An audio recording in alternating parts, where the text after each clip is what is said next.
क्या आपने कभी रात के सन्नाटे में सुनसान हाईवे पर सफर किया है? वो अंधेरा जहां हर झाड़ी, हर परछाई आपको घूरती लगती है, जहां इंजन की घरघराहट भी डराने लगती है और अचानक हवा में सड़न की गंध तैरने लगे तो समझ लीजिए मौत आपके आसपास ही है। दोस्तों, आज की कहानी ऐसी ही एक सच्ची घटना पर आधारित है जिसने एक ट्रक ड्राइवर की जिंदगी हमेशा के लिए बदल दी। ये कहानी है राजवीर यादव की नजर से, जिसने अपने खलासी अमन के साथ वो खौफनाक सफर तय किया जिसे सुनकर ही रोंगटे खड़े हो जाते हैं। तो जुड़े रहिए हमारे साथ, क्योंकि आज आप डार्क पॉडकास्ट पर सुनने जा रहे हैं एक ऐसी दास्तान जिसमें मिलेगा आपको हॉरर, सस्पेंस और रहस्य का खतरनाक संगम। और हाँ, अगर आपको हमारी कहानियां पसंद आती हैं तो अभी चैनल को सब्सक्राइब कीजिए, वीडियो को लाइक और शेयर करना मत भूलिए और नीचे कमेंट में जरूर बताइए कि अगली बार आप किस तरह की डरावनी कहानी सुनना चाहेंगे।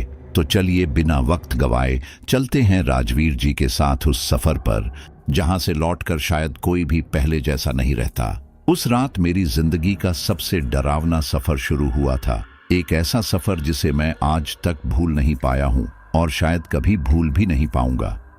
मेरा नाम राजवीर यादव है। पिछले 18 साल से ट्रक चला रहा हूं और ट्रक की हर आवाज, हर झटके, हर मोड़ को अपनी हथेलियों की लकीरों की तरह पहचानता हूं। मैंने कई बार रात में हाईवे नापे हैं, अनगिनत जंगल, सुनसान रास्ते और वीरान ढाबे देखे हैं, लेकिन उस रात कुछ और ही था। मेरे साथ मेरा खलासी अमन वर्मा था, 22 साल का जवान लड़का, हंसमुख और तेज दिमाग का। अमन को मैं बेटा जैसा मानता था, हमेशा मजाक करता, गाने गुनगुनाता और मुश्किल हालात में भी हिम्मत दिखाता। उस दिन हम रायगढ़ से कांकेर सीमेंट का माल लेकर निकले थे और मुझे हर हाल में सुबह तक डिलीवरी करनी थी। रात के लगभग 9:30 बज चुके थे। सड़क पर सन्नाटा पसरा था और मेरा ट्रक काले अंधेरे को चीरता हुआ जंगल के बीच से गुजर रहा था। दोनों ओर ऊंचे ऊंचे पेड़ ऐसे झुकते लग रहे थे जैसे अपनी शाखाओं से रास्ता रोकना चाहते हों। हवा ठंडी थी, लेकिन उसमें एक अजीब भारीपन था, जैसे किसी अदृश्य हाथ ने गर्दन पकड़ ली हो।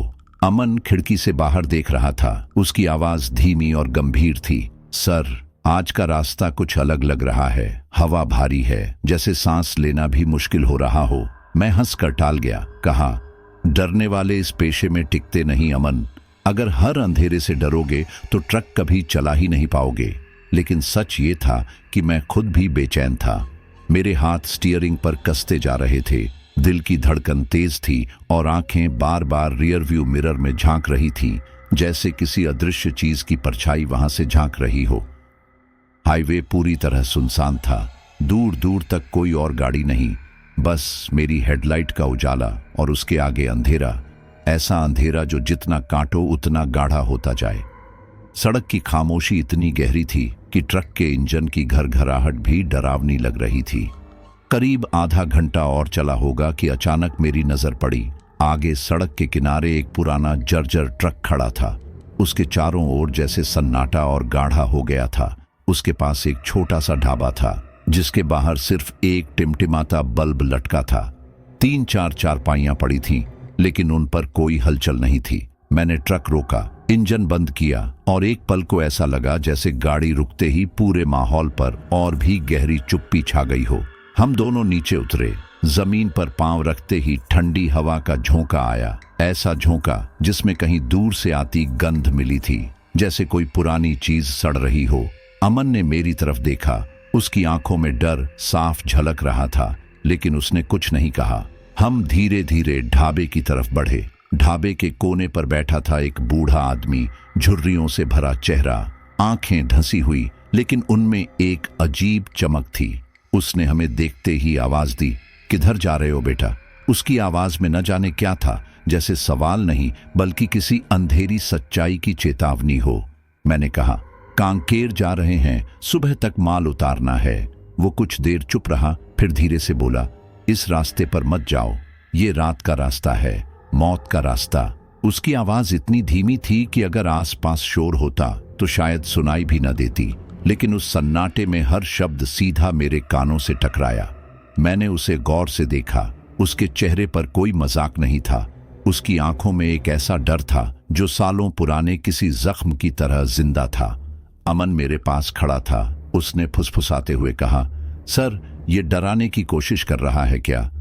लेकिन मैं जानता था कि बूढ़े की आंखें झूठ नहीं बोल रही थीं। उसकी नजरें बार बार जंगल की तरफ घूम रही थीं, जैसे वहां कोई छुपा हो, कोई जो हमें देख रहा हो। हवा अब और ठंडी हो गई थी। बल्ब बार बार झपक रहा था और ढाबे की दीवारों से परछाइयां लहराती हुई लग रही थीं।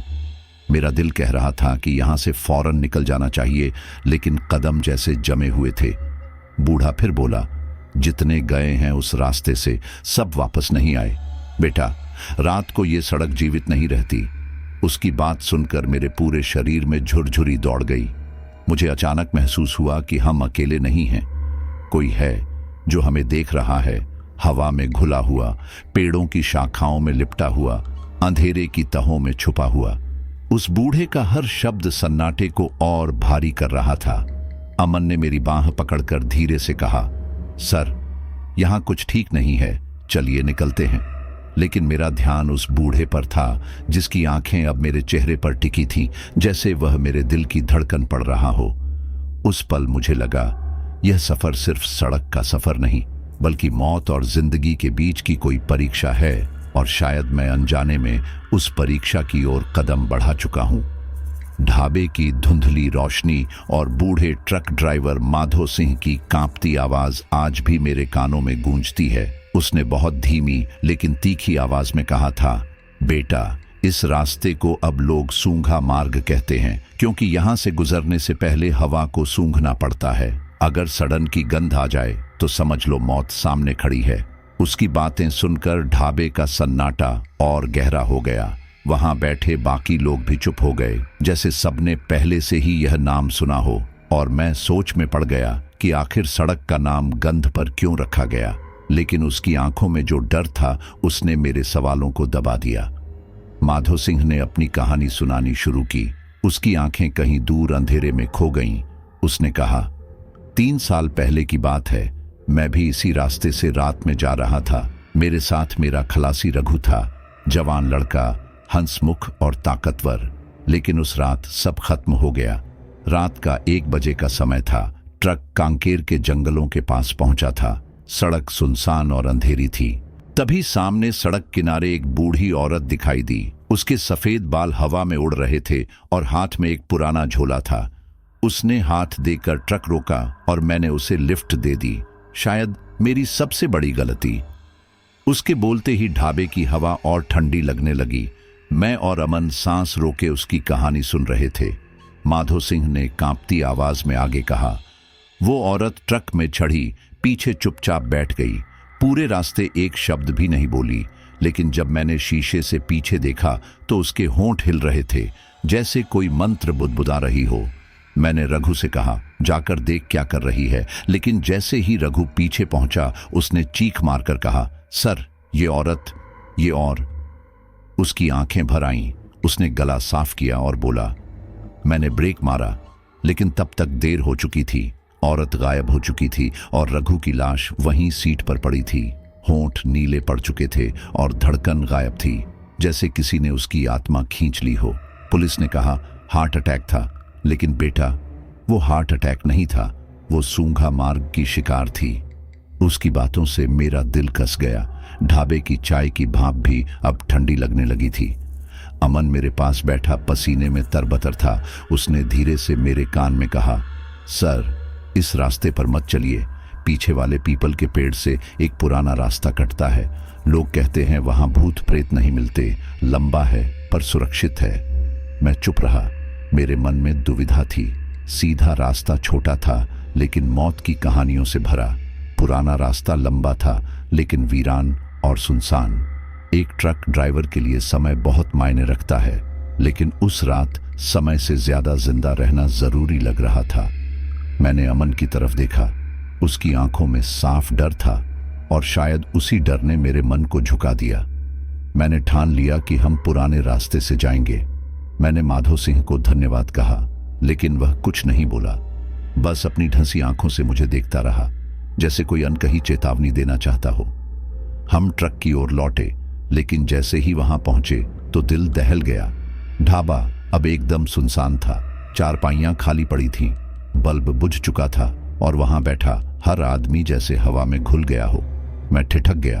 अमन ने मेरी बांह पकड़कर कहा, सर यहां से जल्दी निकलते हैं। मैंने सिर हिलाया और ट्रक स्टार्ट किया।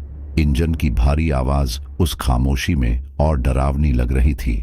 ट्रक मोड़ते हुए मैंने पीछे मुड़कर ढाबे की तरफ देखा। वहां सिर्फ अंधेरा था, जैसे कभी कुछ था ही नहीं। न ढाबा, न लोग, न माधो सिंह, बस वीरान सड़क और घुप अंधेरा। मेरी रीढ़ में सिहरन दौड़ गई। लगा मानो हम किसी ऐसे जाल में फंस चुके हैं जहां सच और झूठ की पहचान मिट चुकी है। कुछ ही देर में हमें वो विशाल पीपल का पेड़ दिखा जिसका जिक्र माधो सिंह ने किया था। उसका तना इतना मोटा था कि 3 आदमी मिलकर भी उसे नहीं घेर सकते थे और उसकी फैली शाखाएं सड़क पर ऐसे झुकी थीं जैसे किसी दानव ने अपने हाथ फैला दिए हों। अंधेरे में वो पेड़ किसी विशालकाय राक्षस की तरह लग रहा था जिसकी छाया सड़क को निगल रही थी। मैंने ट्रक को धीरे से मोड़ा और जैसे ही उस पुराने रास्ते पर चढ़ा, ठंडी हवा का झोंका आया, लेकिन उस हवा में एक अजीब सी गंध थी, न मिट्टी की न पेड़ों की, बल्कि जैसे किसी पुरानी कब्र से आती हो। माहौल अचानक बदल गया, जैसे कोई अदृश्य ताकत हमारे साथ ट्रक में बैठ गई हो। अमन ने कांपते हुए कहा, सर आपको भी लग रहा है ना, यहां कुछ अलग है। मैंने जबरन मुस्कुराने की कोशिश की और कहा, अब तो डर का बीज बो दिया गया है, हर सन्नाटा डराएगा।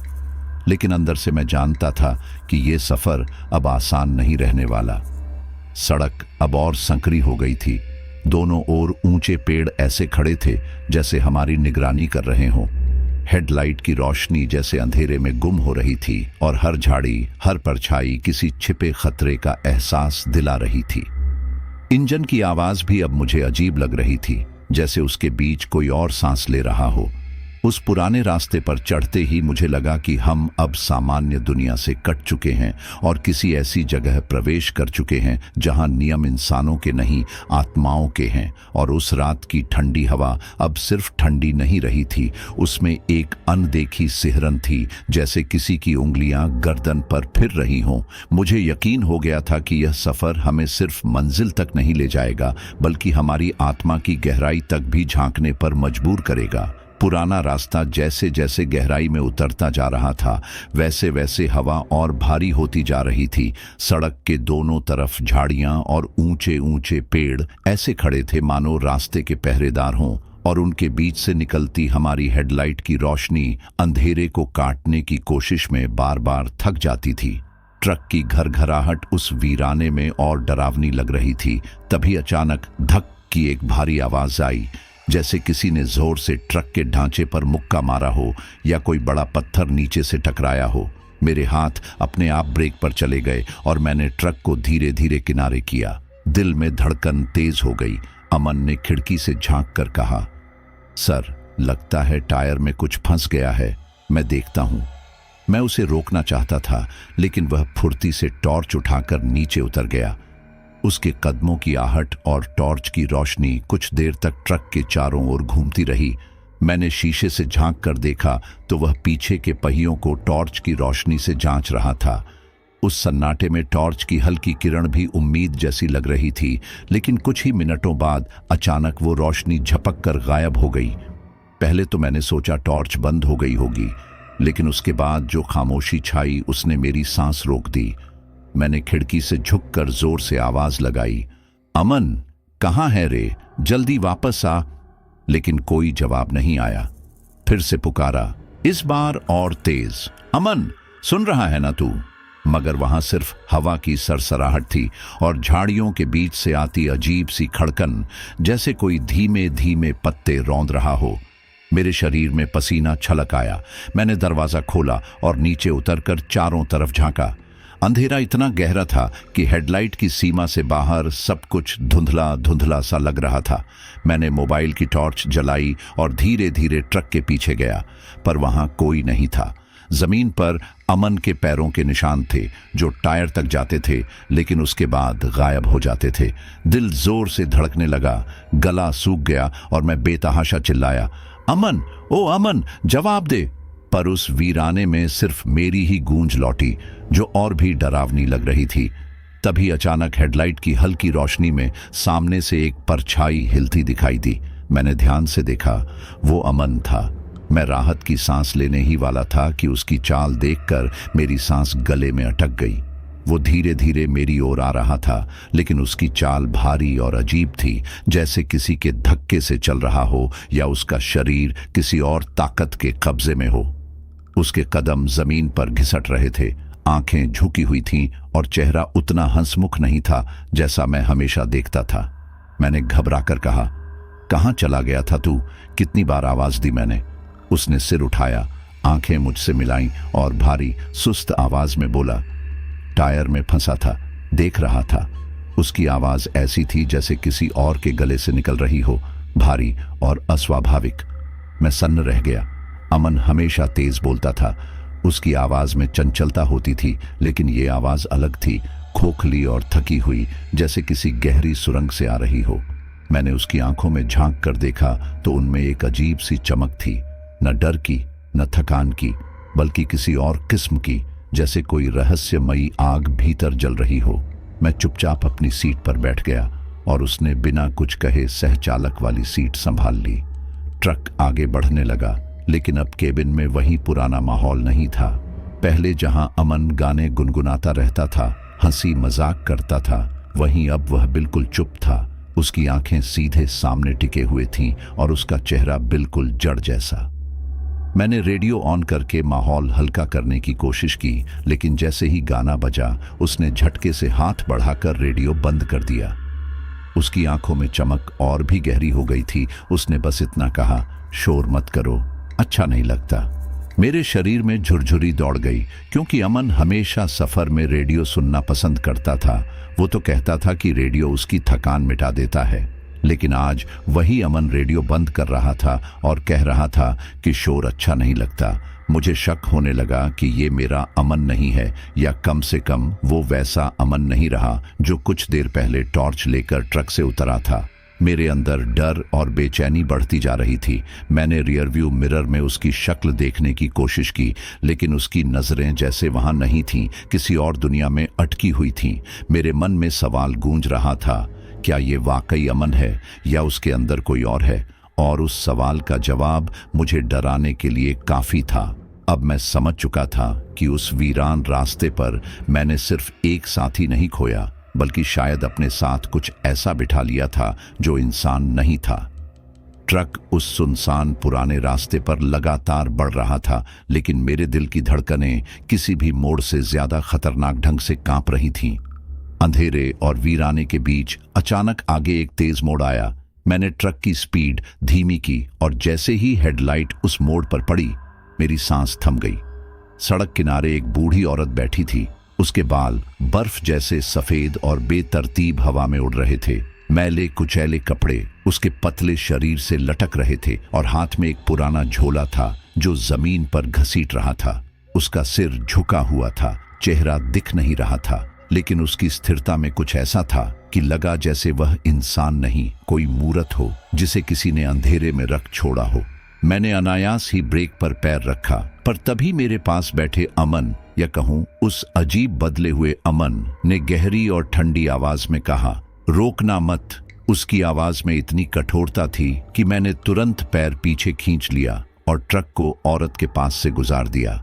लेकिन जैसे ही हमने उसे पीछे छोड़ा, अचानक ट्रक के भीतर ऐसी सिहरन भर गई जैसे किसी ने हमारी गर्दन के पास बर्फ की ठंडी सांस फूंकी हो। मेरे हाथ स्टीयरिंग पर जम गए और एक पल को लगा जैसे ट्रक के केबिन में कोई तीसरा भी मौजूद हो, जिसकी आंखें हमें टकटकी लगाए देख रही हों। मैंने खुद को संभालने की कोशिश की और ट्रक की स्पीड बढ़ाई, लेकिन कुछ ही देर बाद पीछे से धप धप की आवाजें आने लगीं। पहले तो लगा शायद ट्रक का ढक्कन हिल रहा है, लेकिन फिर आवाजें और तेज हो गईं, जैसे कोई जोर जोर से ट्रक के पीछे अपने हाथ पटक रहा हो। मेरी रूह कांप गई। मैंने तुरंत क्लच दबाकर इंजन बंद किया और फिर से चालू करने की कोशिश की, पर इंजन बार बार फेल होने लगा। कट कट कट की आवाज आती, लेकिन ट्रक स्टार्ट नहीं हो रहा था। अमन बिल्कुल चुप बैठा था। उसकी आंखें आगे की ओर जमी थीं, मानो उसे पहले से पता हो कि आगे क्या होने वाला है। मैंने हिम्मत करके रियर व्यू मिरर में देखा और मेरी रीढ़ में बर्फ सी उतर गई। वही बूढ़ी औरत ट्रक के ठीक पीछे खड़ी थी। उसकी सफेद लटें हवा में बिखर रही थीं। चेहरा अब भी झुका हुआ था, लेकिन उसकी मौजूदगी इतनी डरावनी थी कि मैंने सांस रोकी और पसीने में भीग गया। मैंने पूरी ताकत से चाबी घुमाई और इंजन को स्टार्ट करने की कोशिश की। 2 बार फेल होने के बाद आखिरकार इंजन दहाड़ के साथ चालू हो गया। मैंने बिना पीछे देखे एक्सीलरेटर दबाया और ट्रक को दौड़ा दिया, लेकिन कुछ ही सेकंड बाद मैंने मिरर में देखा और दिल की धड़कन रुक सी गई। वो औरत अब ट्रक के पीछे पीछे दौड़ रही थी, लेकिन उसके पैर जमीन को छू ही नहीं रहे थे। वह हवा में तैर रही थी। उसका शरीर अंधेरे में डगमगा रहा था और उसके लंबे बाल हर तरफ बिखर कर भयानक छाया बना रहे थे। उसके झोले से कुछ टकराने की आवाजें आ रही थीं, जैसे उसमें कोई लोहे की भारी चीज रखी हो। मैं डर के मारे लगातार स्पीड बढ़ाता जा रहा था, पर जितना तेज ट्रक भागता उतनी ही तेज वो औरत हवा में सरकती चली आ रही थी। उसकी चाल में कोई जल्दी नहीं थी, फिर भी वह उसी रफ्तार से पीछे बनी हुई थी। मैंने बेतहाशा हॉर्न बजाया, हेडलाइट फुल बीम पर कर दी और दुआ की कि शायद रोशनी के सामने वह गायब हो जाए। और अचानक, जैसे किसी ने हवा से उसे मिटा दिया हो, वो औरत गायब हो गई। पीछे सिर्फ धुंध और खाली सड़क थी। मैं कुछ सेकंड के लिए स्तब्ध रह गया, सांसें भारी और हाथ कांपते हुए भी स्टीयरिंग कस कर पकड़े रहा। लेकिन अब माहौल पहले जैसा नहीं था। ट्रक के अंदर एक अजीब सी खामोशी जम गई थी, ऐसी खामोशी जिसमें इंजन की आवाज भी गुम हो रही थी। मैंने डरते डरते अमन की ओर देखा और इस बार उसकी शक्ल देखकर मेरा दिल सचमुच बैठ गया। उसका चेहरा पहले से और सूखा लग रहा था। आंखें गहरी और चमकदार, जैसे किसी दूसरी रोशनी से जल रही हों। होंठों पर हल्की मुस्कान थी, पर वो मुस्कान अमन वाली नहीं थी। उसके चेहरे पर एक ठंडा सुकून था, जैसे उसने अभी अभी जो देखा वो उसे डरावना नहीं बल्कि संतोषजनक लगा हो। मुझे महसूस हुआ कि अब मेरे बगल में जो बैठा है वो मेरा अमन नहीं बल्कि कुछ और है, कोई ऐसा जो इस रास्ते, इस रात और उस औरत से जुड़ा हुआ है। मेरे सीने में ठंडी लहर दौड़ गई और मैंने समझ लिया कि असली डर अब शुरू हुआ है। ट्रक अंधेरे जंगल के बीच से लड़खड़ाता हुआ आगे बढ़ रहा था और मेरे भीतर डर किसी उफनती नदी की तरह बढ़ता जा रहा था। तभी बगल में बैठे अमन की धीमी लेकिन ठंडी आवाज ने मेरे कानों को चीर दिया, सर, अब हम वापस नहीं जा सकते। उसकी आवाज सुनते ही मेरा दिल धक से रह गया। मैं उसकी तरफ देखना नहीं चाहता था, लेकिन नजरें अपने आप घूम गईं। उसकी आंखें अब सामान्य नहीं थीं, उनमें पुतलियां गायब हो चुकी थीं और सिर्फ सफेदी रह गई थी। माथे पर अजीब से काले निशान उभर आए थे, जैसे किसी ने जलते अंगारे से उसे छुआ हो। मेरा खून जम गया। मैं उस अमन को पहचान ही नहीं पा रहा था जिसे मैंने सालों से बेटा समझकर अपने साथ रखा था। उसने अपनी कांपती उंगलियां जेब में डाली और बाहर निकालकर मेरी ओर एक पुराना सा ताबीज बढ़ा दिया। उसका हाथ ठंडा था, जैसे किसी बर्फीली चीज को छू लिया हो। उसने बहुत धीमी लेकिन गंभीर आवाज में कहा, इसे पहन लो सर, वरना तुम भी मारे जाओगे। मैंने हिचकिचाते हुए ताबीज अपनी हथेली में लिया। उसकी धातु बर्फ जैसी ठंडी थी और मेरी उंगलियां सुन्न पड़ गईं। मैंने घबराकर पूछा, ये सब क्या है अमन, तू ऐसा क्यों बोल रहा है? और तभी उसने अपने होंठ खोले, एक ऐसी बात कहने के लिए जिसने मेरी रूह तक हिला दी। उसने कहा, जब मैं टायर देखने नीचे उतरा था ना, उसी वक्त वो औरत वहां थी। उसने मुझे देख लिया था और उसी पल वो मेरे अंदर घुस गई। अब मैं वही नहीं हूं सर, अब मैं उसका हिस्सा हूं। उसकी बातें सुनकर मेरे कान सुन्न हो गए। दिल जैसे सीने से बाहर निकलने को कर रहा था। मैंने कांपते हुए कहा, चुप रह, पागल हो गया है क्या? ऐसी बातें मत कर।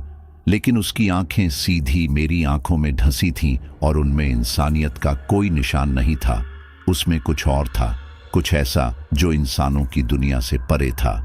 मुझे समझ आ गया कि मेरा साथी अब मेरे सामने नहीं बल्कि किसी परछाई, किसी प्रेत का माध्यम बन चुका है। उस डरावने पल में अचानक मेरी नजर ट्रक के सामने के शीशे पर पड़ी और मेरी सांस अटक गई। शीशे पर उसी बूढ़ी औरत का चेहरा उभर आया था, जैसे किसी ने अंदर से कांच पर अपना चेहरा चिपका दिया हो। उसकी आंखें खाली थीं, सिर्फ दो गहरी काली गुफाओं जैसी जिनसे धुआं सा निकल रहा था। उसके झुर्रियों भरे होंठ हिल रहे थे लेकिन आवाज नहीं आ रही थी। बस कांच के पीछे वो छटपटाती परछाई थी जो हमें अपने घेरे में लेना चाहती थी। मैंने घबराकर झटके से वो ताबीज गले में डाल लिया। जैसे ही ताबीज मेरी गर्दन से लगा, मुझे अचानक लगा कि आसपास का कोहरा थोड़ा सा छंट गया है। ट्रक की हेडलाइट अब पहले से थोड़ी दूर तक दिख रही थी। हवा का भारीपन भी कुछ कम हो गया था। ऐसा लगा जैसे किसी अदृश्य दीवार ने हमें उस औरत की पकड़ से कुछ क्षण के लिए बचा लिया हो। लेकिन उस राहत के बीच अमन ने फिर बोला। उसकी आवाज अब और भी अजीब थी। आगे वाले मोड़ पर सीधा मत जाना सर। अगर सीधा गए तो आप बच नहीं पाओगे। उस मोड़ से बाईं ओर एक पगडंडी जाती है, वहीं से जाना। मैंने उसकी तरफ देखा। उसके होंठों पर हल्की मुस्कान थी, लेकिन वो मुस्कान अमन वाली नहीं थी, वो किसी और की थी। मैंने डरते हुए पूछा, तुझे ये सब कैसे पता?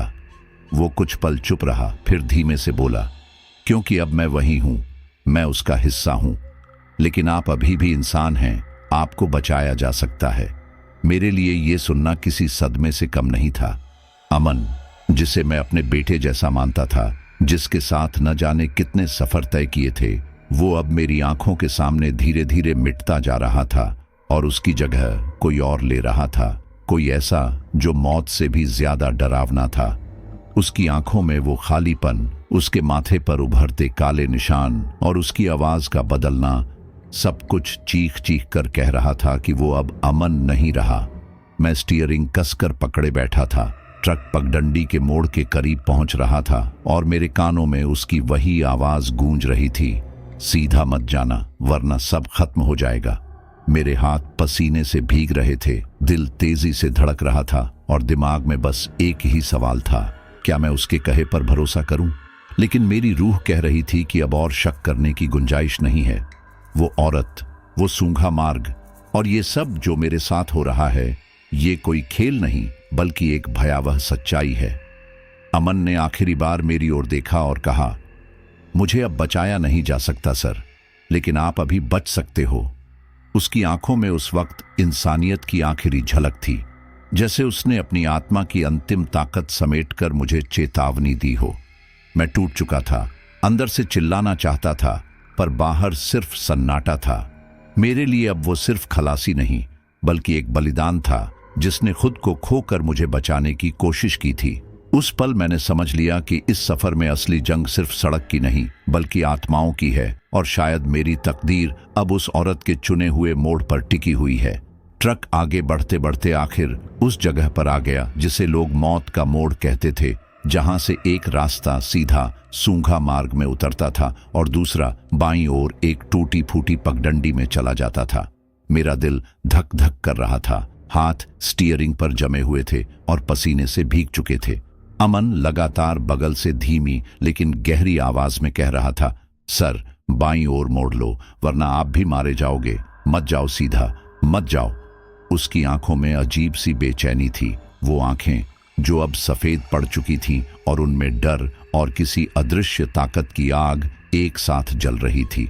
मैं अंदर ही अंदर बुरी तरह से टूट रहा था। दिमाग में एक ही ख्याल घूम रहा था, अगर पगडंडी में ट्रक फंस गया तो वहां कोई मदद नहीं, कोई इंसान नहीं, न कोई रोशनी, लेकिन सीधा रास्ता छोटा और पक्का था और फिर भी वही रास्ता मौत का दरवाजा बन सकता था। मैं दुविधा में था। स्टीयरिंग एक पल बाईं ओर खींचता तो अगले ही पल दाईं ओर। मेरी सांसें भारी हो रही थीं, लेकिन तभी अचानक ट्रक की हेडलाइट के उजाले में वो दिखी, वही बूढ़ी औरत। वो सड़क के बीच खड़ी थी, जैसे पहले से हमारा इंतजार कर रही हो। उसके सफेद बाल हवा में पागलों की तरह उड़ रहे थे। उसके चेहरे की झुर्रियों से काला धुआं उठ रहा था और उसकी आंखें खोखली गुफाओं की तरह थीं, जिनसे धुआं बाहर निकलता जा रहा था। जैसे ही उसकी परछाई सड़क पर पड़ी, पूरा माहौल अचानक सड़न की गंध से भर गया। वो गंध इतनी जहरीली थी कि मुझे लगा मेरी सांसें रुक जाएंगी, जैसे कोई अदृश्य हाथ मेरे गले पर कस गया हो। मेरे कानों में उसकी फुसफुसाहट गूंजी, सीधा आ, सीधा आ।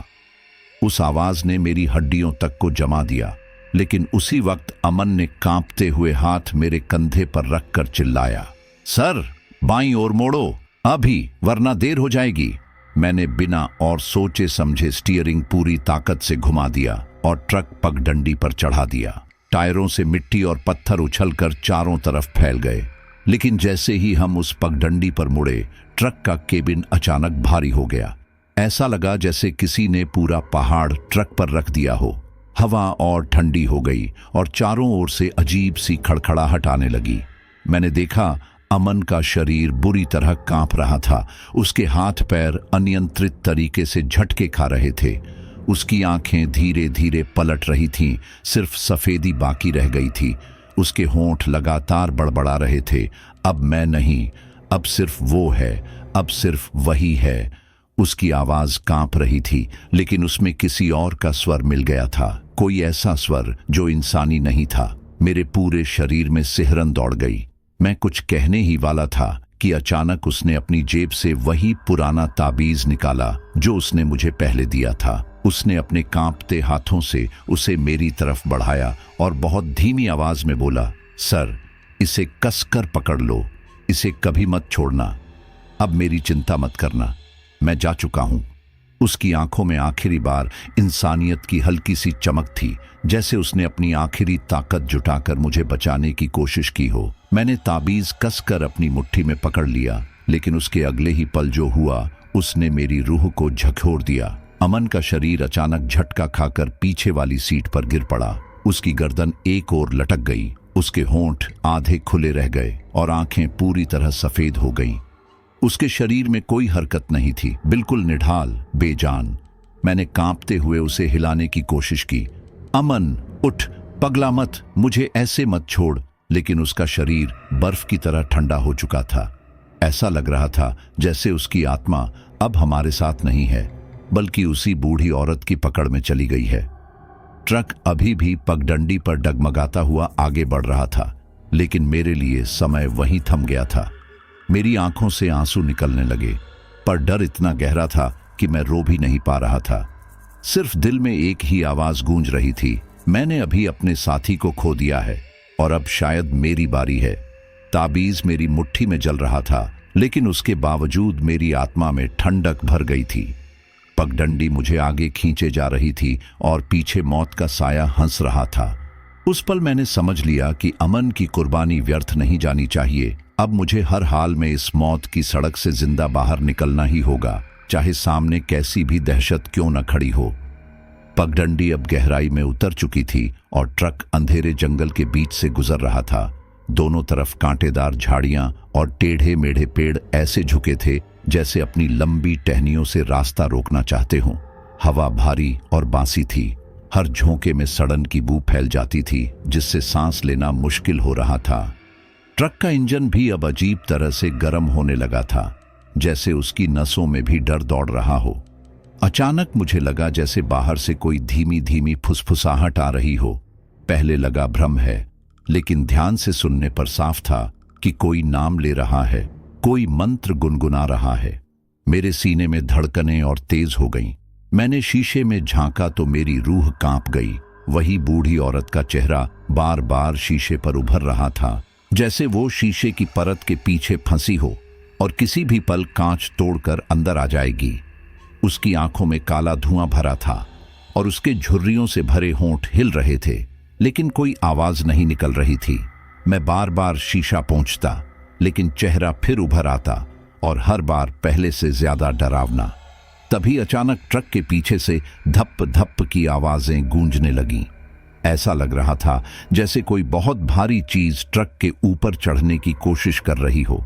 हर धप पर ट्रक हिल जाता, जैसे कोई विशालकाय प्राणी अपने पैरों से उसे दबा रहा हो।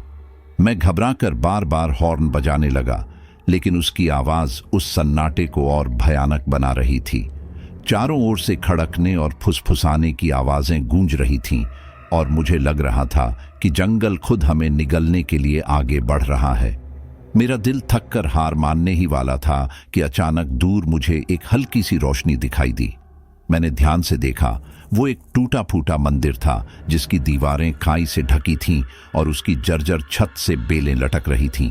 लेकिन सबसे अजीब था कि उसके चारों ओर लाल धागे बंधे हुए थे, मानो किसी ने उसे अंधेरे से बचाने के लिए घेरा हो।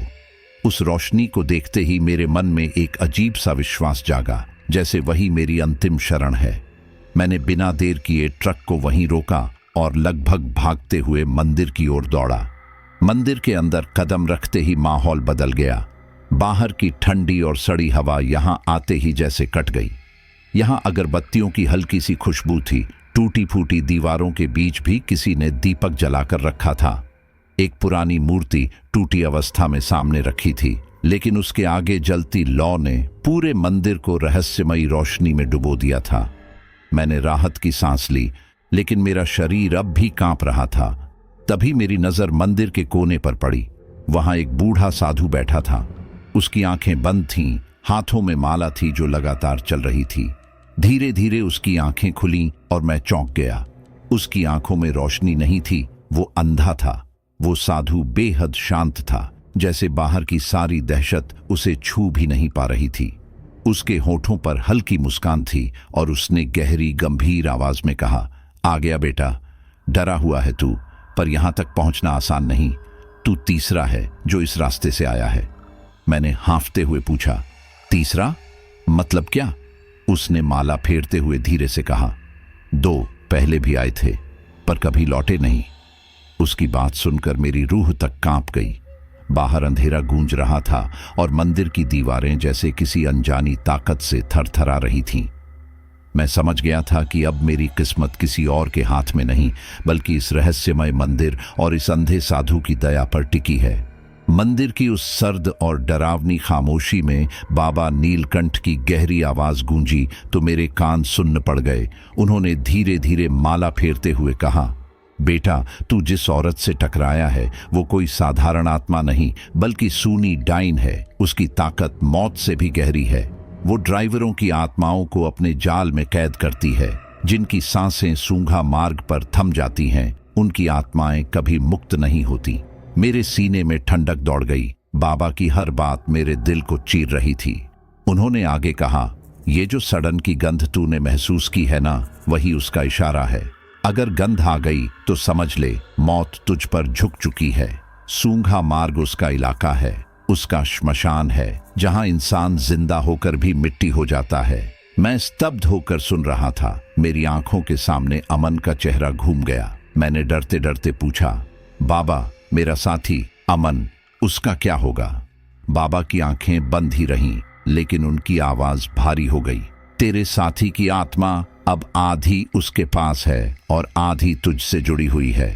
जब तक तू जिंदा है उसका एक हिस्सा यहां भटका रहेगा, लेकिन अगर तू टूट गया तो वो भी पूरी तरह उसी डाइन का हिस्सा बन जाएगा। ये सुनते ही मेरे पैरों से जमीन खिसक गई। मेरी आंखों में आंसू भर आए। मुझे एहसास हुआ कि अमन पूरी तरह मरा नहीं है। उसकी आत्मा अब भी मेरे आसपास है, लेकिन वह धीरे धीरे खिंच रहा है उस औरत की ओर। बाबा ने अपनी गर्दन से एक पुराना लेकिन तेज रोशनी वाला ताबीज निकाला और मेरी तरफ बढ़ा दिया। उसका स्पर्श ठंडा और भारी था। बाबा ने कहा, इसे पहन ले बेटा। जब तक ये तेरे पास है, तेरी आत्मा उसकी कैद में नहीं जाएगी। लेकिन याद रख, सुबह होने तक मंदिर से बाहर मत निकलना, चाहे कैसी भी आवाजें क्यों ना आए। ये दीवारें ही तेरी रक्षा करेंगी। मैंने ताबीज अपनी गर्दन में डाल लिया। तभी मंदिर के बाहर का कोहरा और घना होने लगा। हवा इतनी ठंडी हो गई कि सांसें जमने लगीं। मंदिर की पुरानी दीवारें चरमराकर हिलने लगीं, जैसे कोई अदृश्य ताकत उन्हें बाहर से धकेल रही हो। दीपक की लौ तेज लहराने लगी, कभी बुझने की कगार पर जाती तो कभी अचानक भड़क उठती। मैं भयभीत होकर मंदिर के दरवाजे की तरफ देखने लगा और तभी मेरी आंखें जम गईं। चौखट पर एक परछाई खड़ी थी। धुंध और रोशनी के बीच मैंने साफ देखा, वो अमन था। उसका चेहरा वैसा ही था जैसा मैंने उसे आखिरी बार जिंदा देखा था, लेकिन आंखों में बेचैनी और ललकार थी। उसने कांपती आवाज में कहा, सर, मुझे मुक्ति चाहिए, वरना मैं भी उसी डाइन का हिस्सा बन जाऊंगा। मुझे बचा लो, मुझे आजाद कर दो। उसके शब्द मेरे दिल को चीर गए। मैंने अपने सिर को पकड़ लिया। मेरा साथी, मेरा भाई जैसे बेटा अब मेरी आंखों के सामने खड़ा था और मदद की गुहार लगा रहा था। मैं टूट चुका था, गले से आवाज नहीं निकल रही थी। आंसुओं से भरी आंखों से मैंने भगवान की मूर्ति के सामने झुककर हाथ जोड़ लिए और प्रार्थना करने लगा, हे प्रभु, उसे शांति दो, उसके पाप माफ कर दो, उसकी आत्मा को मुक्ति दो, उसे उस औरत की कैद से निकाल लो। वो मासूम है, उसका कसूर सिर्फ इतना था कि उसने मेरी मदद करनी चाहिए। मेरे शब्द मंदिर की दीवारों से टकराकर गूंज उठे और उसी पल मंदिर के भीतर तेज आंधी चलने लगी। ऐसा लगा जैसे हवा के झोंके किसी अदृश्य ताकत से लड़ रहे हों। दीपक की लौ और भी तेज हो गई, मानो कोई अदृश्य शक्ति भीतर से प्रकाश फैलाना चाहती हो। मेरी आंखें बंद हो गईं और मैं बस एक ही बात दोहराता रहा, अमन को मुक्त कर दो, अमन को मुक्त कर दो। बाहर तूफान सा मचा था, पर मेरे भीतर अब सिर्फ एक जिद थी, चाहे कुछ भी हो, मैं अमन को बचाकर ही रहूंगा। उस मंदिर के भीतर की रात मेरी जिंदगी का सबसे भारी बोझ बन चुकी थी, और जब अमन की परछाई धीरे धीरे मेरी तरफ बढ़ी तो मेरे पैरों तले जमीन कांप उठी। उसकी आंखों में वही दर्द और असहायता थी जो उस वक्त थी जब वो जिंदा था और मेरे साथ सफर करता था। उसकी आवाज टूटी टूटी और गूंजती हुई मेरे कानों में पड़ी, सर, आपने हमेशा मुझे भाई माना, अब आखिरी बार मेरी मदद करिए। उस आवाज ने मेरे दिल को चीर दिया, मेरी आंखें भर आईं और गले में शब्द अटक गए। मैं उसे छूना चाहता था, गले लगाना चाहता था, लेकिन मेरे हाथ खाली हवा को ही पकड़ पा रहे थे। मैं थरथराते हुए भगवान की मूर्ति के सामने झुक गया, आंखें बंद कर लीं और पूरी ताकत से प्रार्थना करने लगा, हे भगवान, इस मासूम को मुक्त कर दो, इसके पाप माफ कर दो, इसे उस शैतान औरत की कैद से निकाल दो। ये मेरा भाई था, मेरा साथी था, इसने मेरी हर मुश्किल आसान की, अब इसे मत भटकने दो, इसकी आत्मा को शांति दो, इसे प्रकाश की ओर ले जाओ। मेरी प्रार्थना में आंसू घुल रहे थे, हर शब्द में मेरा दिल टूट रहा था। अचानक मंदिर के अंदर एक अनोखी हलचल शुरू हो गई। बाहर तूफान और कोहरे की आवाज जैसे मंदिर की दीवारों पर मुक्के मार रही थी, लेकिन भीतर दीपक की लौ अचानक तेज हो गई। उसके चारों ओर सुनहरी रोशनी का गोला बनने लगा और उसी से एक सीधी लकीर उठी जो धीरे धीरे अमन की परछाई की ओर बढ़ी। मैं सांस रोककर देख रहा था, वो रोशनी जैसे उसके चारों ओर लिपट गई और उसकी परछाई को अपने भीतर खींचने लगी। अमन की आंखों में अब डर नहीं था, वहां सुकून था, एक ऐसी शांति जो मैंने पहले कभी नहीं देखी थी। उसने मुझे आखिरी बार देखा, उसके होंठों पर हल्की मुस्कान आई और उसकी आवाज फुसफुसाई, धन्यवाद सर। और फिर वो धीरे धीरे उस रोशनी में समा गया। कुछ ही क्षणों में उसकी परछाई गायब हो गई, मानो कभी अस्तित्व में ही नहीं थी। मैं टूट गया था, आंखों से आंसू थमने का नाम नहीं ले रहे थे। तभी बाबा नीलकंठ की आवाज आई, शांत और ठंडी, अब वह मुक्त हो गया है बेटा, उसकी आत्मा ने शांति पा ली है, पर याद रख, डायन अभी जिंदा है, उसकी भूख अभी खत्म नहीं हुई है। उनकी बात सुनकर मेरी सांस अटक गई। बाहर से आती आंधी थम चुकी थी, लेकिन अंदर मेरे दिल में एक नई दहशत जन्म ले चुकी थी। मैंने बाबा की ओर देखा, उनके चेहरे पर शांति थी, लेकिन उनकी आवाज ने मुझे याद दिलाया कि जंग अभी बाकी है। सुबह की पहली किरणों के साथ मंदिर का दरवाजा खुला और मैंने बाहर कदम रखा। सामने मेरा ट्रक खड़ा था, वही ट्रक जो अब मुझे अजनबी सा लग रहा था। मैंने पास जाकर देखा तो उसकी बॉडी पर गहरी खरोंचें थीं, जैसे किसी ने अपने नाखूनों से उस पर हमला किया हो। खून जैसे काले धब्बे टायरों पर जमे थे और केबिन के शीशे पर हल्के हल्के हाथों के निशान थे। मेरी रीढ़ में सिहरन दौड़ गई, लेकिन उसी पल मैंने महसूस किया कि रास्ता साफ है।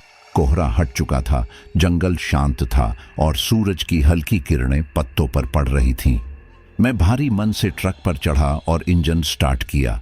अब मैं अकेला था, बिल्कुल अकेला। स्टीयरिंग पर मेरे हाथ थे, लेकिन बगल की सीट खाली थी। वो सीट जहां अमन हर सफर में बैठा करता था, अब खालीपन की तरह मुझे चुभ रही थी। ट्रक धीरे धीरे पगडंडी से निकलकर मुख्य सड़क पर आ गया। रास्ता अब आसान था, लेकिन मेरे दिल में ऐसा खालीपन था जो किसी भी सड़क को आसान नहीं बना सकता था। हर मोड़ पर मुझे उसकी हंसी सुनाई देती, हर झटके पर उसकी आवाज गूंजती, संभाल के सर। लेकिन अब वहां सिर्फ सन्नाटा था। मैंने सोचा थोड़ा रुका जाए, इसलिए रास्ते में एक छोटे से ढाबे पर ट्रक रोका।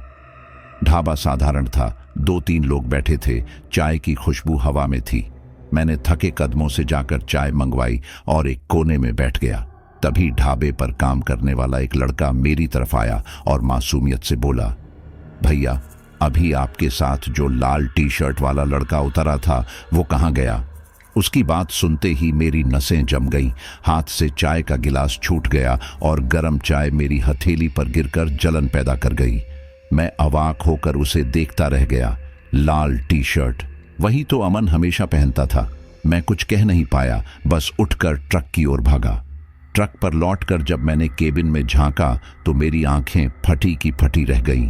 डैशबोर्ड पर वही ताबीज रखा था जो अमन ने मुझे दिया था, लेकिन मैंने तो उसे अपनी गर्दन में पहन रखा था। मेरी गर्दन पर अब भी ताबीज था, लेकिन डैशबोर्ड पर भी वही ताबीज रखा था। ये कैसे हो सकता है? मेरे पूरे शरीर में सिहरन दौड़ गई। ऐसा लगा जैसे अमन की आत्मा अब भी मेरे पास है। उसने भले ही मुक्ति पाली हो, लेकिन उसका साया कहीं न कहीं मेरे सफर से जुड़ा रह गया है। मैंने कांपते हुए ताबीज को हाथ में उठाया और मेरी आंखों से आंसू बह निकले। शायद ये भगवान का संकेत था कि अमन ने सच में मुझे नहीं छोड़ा। वो हर सफर में मेरे साथ रहेगा, चाहे किसी भी रूप में। उस पल मुझे एहसास हुआ कि इस सफर ने मुझे सिर्फ मौत से नहीं, बल्कि जिंदगी के असली डर से भी परिचित करा दिया था, अपने को खो देने का डर। अमन की याद, उसकी कुर्बानी और उसकी परछाई अब मेरी जिंदगी का हिस्सा बन चुकी थी। मैंने इंजन चालू किया, ट्रक को सड़क पर मोड़ा और आगे बढ़ गया। लेकिन अब हर किलोमीटर मेरे लिए सिर्फ दूरी नहीं था, बल्कि एक अनजानी कहानी थी, एक रहस्य जो शायद कभी खत्म न हो।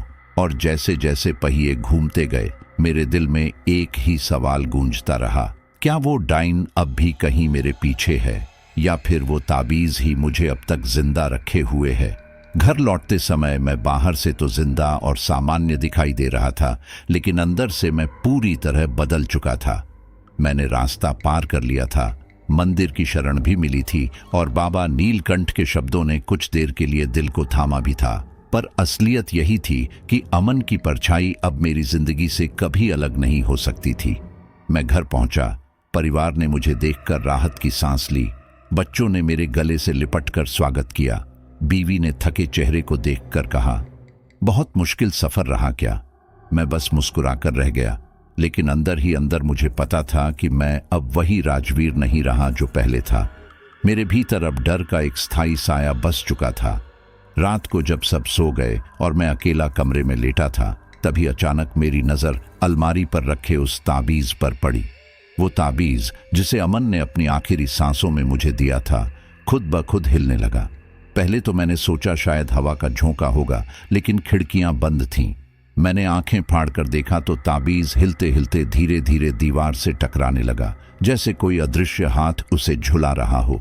मेरी सांसें तेज हो गईं और तभी कानों में वही जानी पहचानी आवाज गूंजी, वही आवाज जो अब मेरे खून में उतर चुकी थी, सर, अब तो मजा आएगा ना।